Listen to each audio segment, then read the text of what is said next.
Mungkin kalian pernah dengar kalau mahasiswa kedokteran itu harus tahan dengan darah.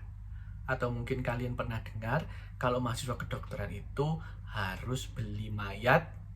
Atau mungkin kalian juga pernah dengar apakah mahasiswa kedokteran itu harus dikunci di dalam kamar mayat selama beberapa hari. Jika kalian penasaran jawabannya, simak video ini sampai habis.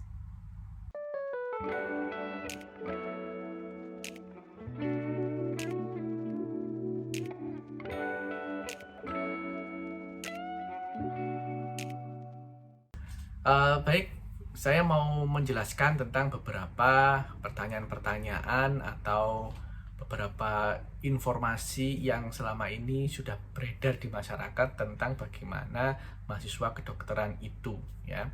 Kebetulan saya sendiri adalah seorang dokter. Saya lulus dokter itu tahun 2009, ya. Kemudian saya melanjutkan S2 dan sekarang sedang menjalani studi S3.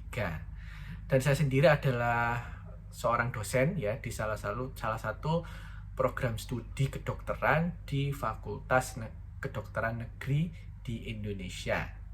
Mungkin kalian sudah tahu saya berada di mana. Kalau kalian tahu, silakan klik atau silakan ketik di kolom komentar, ya.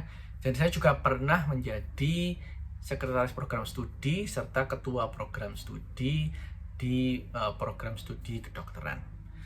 Jadi saya akan menceritakan kepada kalian bagaimana sih tipikal mahasiswa kedokteran itu.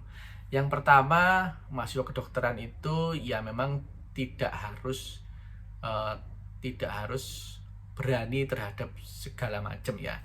Yang pasti kalian akan dididik untuk banyak hal, ya, banyak hal seperti bedah mayat, ya, seperti membedah binatang, ya. Ketika kalian menjalani praktikum dengan tikus, ya, kalian akan mencoba untuk membedah binatang tikus, ya. Dan di situ kalian akan mempelajari bagaimana caranya untuk tidak gampang jijik atau tidak takut dengan darah atau bahkan tidak takut dengan jarum suntik. Apakah kalau kalian takut dengan darah dan takut dengan jarum suntik tidak bisa masuk ke kedokteran? Tentu tidak, ya. Selama kalian lulus tes, kalian tetap bisa masuk. Nanti dengan berjalannya waktu, insya Allah kalian akan lebih berani menghadapi beberapa hal yang mungkin sebelumnya kalian tidak berani. Oke. Yang isu yang kedua adalah apakah mahasiswa kedokteran itu harus beli mayat sendiri?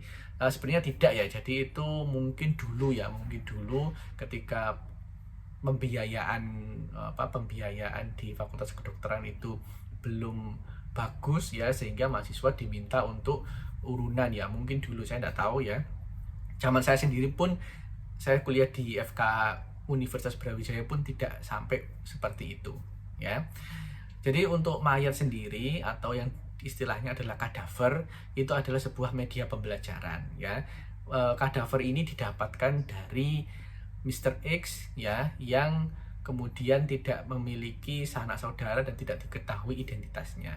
Dan Mr. X ini biasanya harus melalui tahapan-tahapan tertentu, ya, di pihak kepolisian, rumah sakit dan sebagainya untuk mencari tahu siapa keluarganya.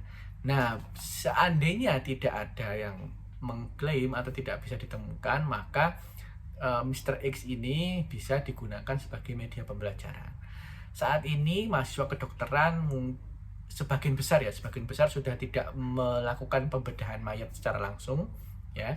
Tapi kadaver ini, ya, atau media pembelajaran ini dilakukan pembedahan oleh dokter yang lebih senior, ya, dokter ahli anatomi yang melakukan pembedahan.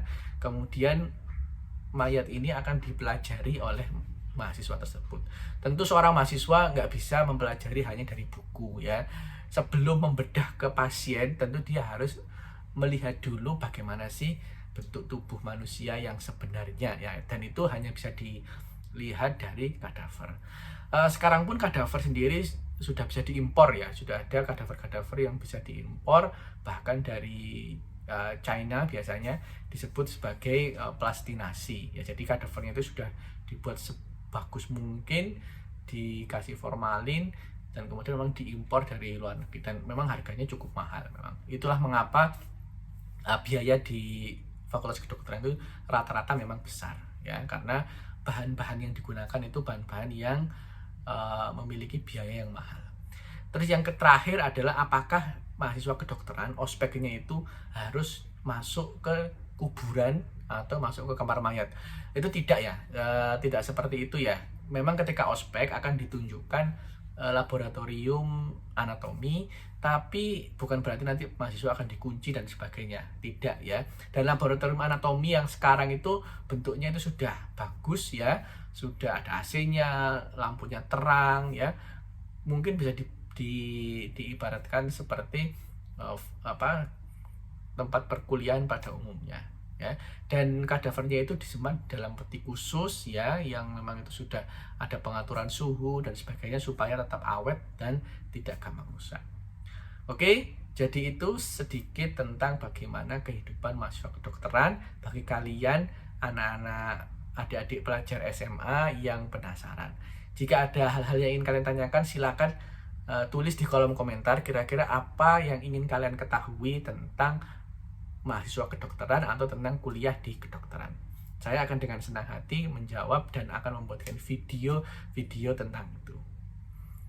Baik, terima kasih atas perhatiannya. Jangan lupa klik like dan subscribe channel saya untuk menikmati video-video tentang kuliah di kedokteran selanjutnya. Bye-bye.